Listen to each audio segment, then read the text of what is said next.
Hey Cowboys Nation, let's go for another round of news from America's team. Watch until the end so you don't miss any news and sign up to stay tuned for everything that comes out about the Cowboys. Vomiting Micah Parsons was about to explode during Cowboys win. It was a career day for the Cowboys' Micah Parsons. On Sunday in Dallas' blowout win over the Panthers in Charlotte, Parsons had a hand in 3 sacks on rookie quarterback Bryce Young, but also felt more than a bit queasy. That's because Parsons, as reported by the Cowboys themselves, vomited on the sidelines twice. But, the team also said, he was not sick. So, what gives? Per John Makota of The Athletic, Parsons took some C4 energy powder before the game, but after he did so, it did not sit right with him. I got some water to help put it down, Parsons said. By the 5th play it felt like my heart was gonna jump out of my chest. I felt like I was about to explode. I'm never doing that again. No one wants Micah Parsons' heart to jump out of his chest, of course. But, if it helps him play like he did Sunday? In all, Parsons was given credit for 2.5 sacks, tied for a career high, and 6 tackles on the day. He had 3 quarterback hits and was credited with 2 tackles for loss. Cowboys' defense ruled day versus Panthers. While the Cowboys' offense was effective in maintaining its efficiency, it was Micah Parsons and the defense that ruled the day. In all, the Cowboys racked up 7 sacks on Young, for a loss of 46 yards total, and limited Carolina to 13 first downs. Carolina had 187 yards of total offense and committed 8 penalties for 90 yards. The Cowboys, meanwhile, steadily tallied 311 yards, had no turnovers, and committed 5 penalties for 45 yards. Dallas had 23 first downs on the day. Young totaled just 129 yards passing on 16 completions on the day. The Cowboys got a game-breaking play on an interception from Darren Bland, who managed a pick 6 after stepping in front of a pass at the Cowboys' 30-yard line. Bland's score took a competitive 24-10 game and turned it into a 30-10 rout. It was, incredibly, Bland's 4th pick 6 of the season. Not bad for a second-year former 5th-round pick. The Dallas Cowboys could be looking for a new starting running back in 2024. As predicted by Pro Football Focus's Trevor Sikkema, he projects the Cowboys to select running back Notre Dame running back Audric Estime with a 4th-round pick in the 2024 NFL Draft. Sikkema mentions how the Cowboys could be seeking a new back with Tony Pollard on the franchise tag. If Dallas allows him to walk in free agency, the Cowboys would only have 1 running back under contract for next season in rookie Deuce Vaughn. With Tony Pollard on the franchise tag and Ezekiel Elliott gone, the Cowboys could have a new lead back next offseason, writes Sikkema.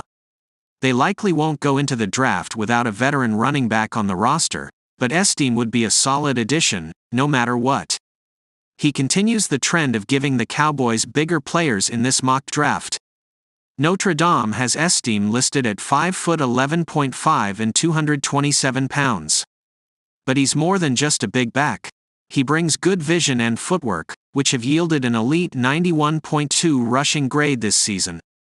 Audric Estime would be one of NFL's biggest backs. Estime is a big back at 5'11", 233 pounds. For perspective, the top 7 heaviest running backs weigh at least 235 pounds. During his junior season, Estime has racked up 988 yards on 163 carries, 6.1 yards per carry, to go along with 13 touchdowns. While he's not a shifty, versatile back like Dallas' current one, Pollard, he is the definition of a physical runner who can pound the football in between the trenches as Ezekiel Elliott once did in Dallas. Via Kyle Krabs of Athlon Sports. Estime is a dense, physical runner who knows where his strength lies, writes Krabs in his scouting report of Estime. While he isn't particularly creative, elusive, agile, he's nimble enough, and he pairs that with good contact balance to spin, bounce, or parlay off of soft contact challenges. You don't necessarily get a lot of fluff with his running style, but you do get efficient carries that maximize yardage. How Cowboys' backfield could look in 2024 with Audric Estime. Outside of the fact that Esteem is sparsely used in the passing game, just 17 receptions for 142 receiving yards and 0 touchdowns in 10 games, his other potential flaws include ball security. He had 3 fumbles in the first 4 weeks of the season, and perhaps lacking the ability to get to the second level. He's not a rapid foot-fire athlete, and as a result, redirection efforts or sudden pivots lack twitch and explosiveness, writes Krabs. Can he still jump to an adjacent gap at the next level? I'm a bit skeptical that he won't become a slashing-style runner who is best carrying momentum through the line of scrimmage. It's worth noting that Pollard isn't exactly lighting up the stat sheet in his first season as a starting running back. He's averaging just 3.9 yards per carry, a drastic decline from the 5.2 yards per carry he averaged last season as a complementary back to Elliott. That could mean Dallas ends up bringing Pollard back on a reduced deal, rather than a long-term contract that costs money. However, even if the Cowboys bring Pollard back, they could find it more suitable to pair a bigger back such as Esteem, the way they previously did with Elliott, with Pollard in an effort to maximize the efficiency of the running game. Owner Jerry Jones knows how to make Dallas Cowboys news. Jones created headlines by doing a live appearance on Fox NFL Sunday to announce Jimmy Johnson's upcoming induction into the team's Ring of Honor. The announcement came minutes before the Cowboys were set to kick off against the Panthers in Week 11. Fort Worth Star-Telegram's Clarence Hill Jr. labeled the move as very disrespectful, pondering if the announcement would serve as a distraction. This is very disrespectful for the Cowboys to make this announcement at Carolina and at their stadium 20 minutes before kickoff, Hill tweeted on November 19. It says the game is not important. I hope the players don't have the same mindset. Hill's point of view can be debated, but it is hard to argue that the announcement had any impact on the game. Dallas went on to come away with a 33-10 blowout victory over Carolina. There is also a good chance few of the players even knew the Johnson announcement was happening. Cowboys news. Jimmy Johnson will join the Ring of Honor during the Dallas-Detroit matchup on December 30th. Criticism of Jones' timing for the announcement is fair as the Cowboys owner has pushed the decision on Johnson down the road for years.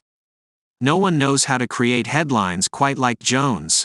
Making the announcement minutes before a matchup against one of the worst NFL teams does feel a bit orchestrated. Just because something is orchestrated does not make it disrespectful.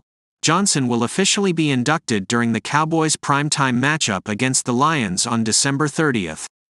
The communication was so good in the early days, Johnson explained during the announcement on Fox. The only problem we had was there towards the end we stopped talking a bit. But I tell y'all what, we're talking now and we're friendly now. The Dallas Cowboys nearly inducted Jimmy Johnson into the Ring of Honor on several previous occasions. Johnson was spotted hanging out with Jones in a suite during the Cowboys-Panthers matchup. As for the timing, Jones cited wanting to make the announcement during a Dallas game on Fox where Johnson is an NFL analyst. The Cowboys owner wanted the event to happen in 2023, thus explaining the announcement taking place on the road. Sports Illustrated's Mike Fisher reported that the Cowboys were close to inducting Johnson on several previous occasions. We think it's important to note that 2 sources tell CowboysSI.com that such an enshrinement has come close to happening twice in the last 7 years.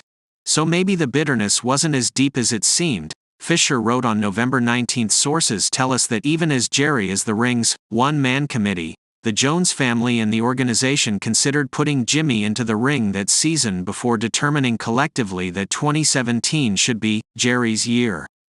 Its own special attention. That was one occasion of a Johnson honor having come close.